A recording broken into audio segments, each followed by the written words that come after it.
Bom, a ideia aqui é a gente fazer um estudo de caso para a gente ver como é que funcionam os gráficos de dispersão, certo? A gente vai apresentar aqui primeiramente os dados brutos. A ideia desse gráfico é representar como é a distribuição no Brasil. Então, em cada estado, o número de universidades federais, apenas universidades, tá? Não entram aqui os institutos federais, e o número de alunos em cada uma dessas, né? O número total de alunos com todas as universidades federais. Se tu plotar isso num gráfico de dispersão, ele, por definição, ele vai aparecer dessa forma. Aqui no eixo horizontal, então, o número de alunos de universidades, aqui o número de alunos, e cada ponto, veja que não é uma linha, não é uma barra, cada ponto representa um estado, ok? Então essa seria a plotagem normal. A partir daí a gente tem que manipular esse gráfico para poder enxergar de forma mais interessante os dados. Primeira coisa, eu vou baixar o zoom aqui para a gente ver melhor, é criar linhas secundárias e transformar a relação entre eles em quadrados, tá? Então eu tenho aqui a diferença entre cada coluna e em cada linha, eu deixo exatamente a mesma para que eu tenha quadrados, a criação de quadrantes, e coloco essas linhas secundárias aqui que vai ajudar eu perceber o que está acontecendo. Depois eu vou ter que inserir rótulos, porque afinal de contas eu preciso saber o que é cada uma, certo? Então aqui é Minas Gerais, aqui é Rio Grande do Sul, aqui é Rio de Janeiro, e aqui é todos os outros estados. Sem isso aí vai ser muito difícil perceber que ponto representa cada um desses. Por fim, eu vou partir então para a interpretação. Interpretação normalmente é feita através de quadrantes, tá? Ou seja, eu divido esse meu gráfico em 4 partes iguais e vou tentar interpretar. O que ele quer dizer essas 4 partes iguais? Bom, se aqui aumenta o número de universidades e aqui para cima vai aumentando o número de alunos, eu tenho que aqui embaixo eu tenho poucas universidades e poucos alunos. Desse lado aqui eu tenho muitas universidades e poucos alunos. Em cima eu vou ter poucas universidades e muitos alunos. E no lado direito, muitos alunos e mais universidades. E aí eu consigo perceber que Minas Gerais é o que tem o maior número de universidades, mas também é o que tem o maior número de alunos. O Rio Grande do Sul segue essa tendência de ter mais universidades e mais alunos.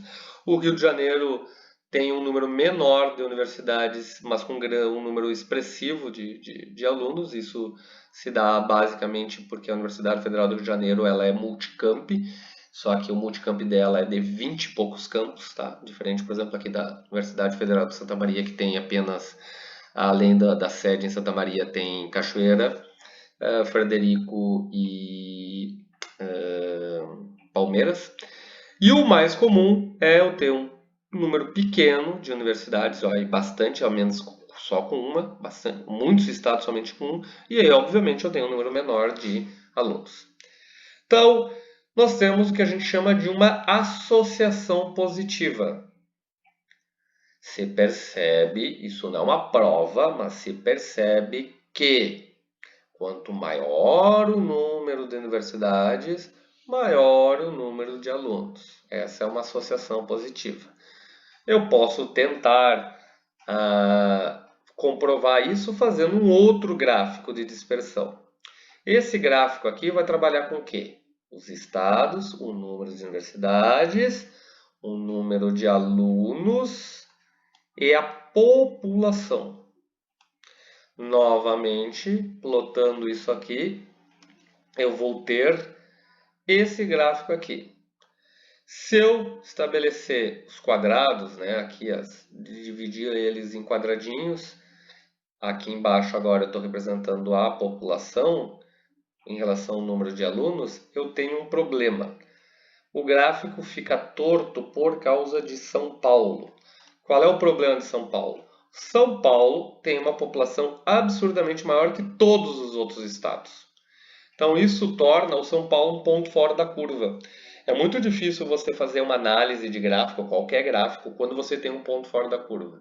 Normalmente você vai ter que descartar para você fazer uma análise gráfica, porque senão você não tem tendência nenhuma, porque aquele ponto, né, específico, ele está completamente fora dos parâmetros que tu está trabalhando. Então, uma das soluções, se eu fosse analisar, seria somente isso aqui, ó. Eu teria todos eles vinculados ao lado esquerdo e São Paulo lá perdido lá, com uma população muito grande e poucos alunos. Eu teria que uma solução seria simplesmente eu recriar o meu gráfico sem São Paulo e tratar São Paulo no texto, ou seja, apresentar os dados de São Paulo de forma descritiva, explicando o que acontece lá, e utilizar somente os outros dados sem São Paulo para plotar o gráfico. Então eu tenho aqui o gráfico normal, eu tenho aqui a primeira situação onde eu coloco a divisão por linhas, tá? Aqui Minas Gerais, Rio de Janeiro, Rio Grande do Sul, Rio de Janeiro, Paraná, Bahia, só para ter uma ideia. E aí eu vou ter agora os meus quadrantes, onde eu tenho menos alunos e mais população Bahia, ou seja, eu tenho uma quantidade baixa de alunos para o tamanho da população. Eu tenho mais alunos e mais população Minas Gerais, Rio Grande do Sul e o Rio de Janeiro aqui, escapando aqui, tá? Que tem. E todos os outros demais seguindo essa linha que cerca aqui. Veja, essa novamente é uma linha que me demonstra uma associação positiva, ou seja, quanto maior a população dentro do estado, maior o número de alunos. Quanto mais próximo a gente tiver dessa linha aqui, melhor. Isso indica que você está aplicando uma maior quantidade de recursos, de cursos, de universidades, para as maiores populações. É claro que isso, dentro do sistema educacional brasileiro, eu tenho que ter pelo menos uma universidade federal em cada estado, porque afinal de contas eu tenho milhares de pessoas morando em cada lugar, o que vai fazer que alguns estados menores nunca vão sair dessa tendência aqui de ter um número muito baixo de população e, obviamente, um número muito baixo de alunos. Mas a ideia é que a gente vá sempre se aproximando. Aqui, quem precisa tomar cuidado é a questão, por exemplo, da Bahia. A Bahia é um ponto fora da curva preocupante. Ela tem uma população muito grande e tem um número de alunos muito pequeno. Ela deveria se aproximar mais aqui, ou seja, deveria aumentar o número de alunos aqui, certo?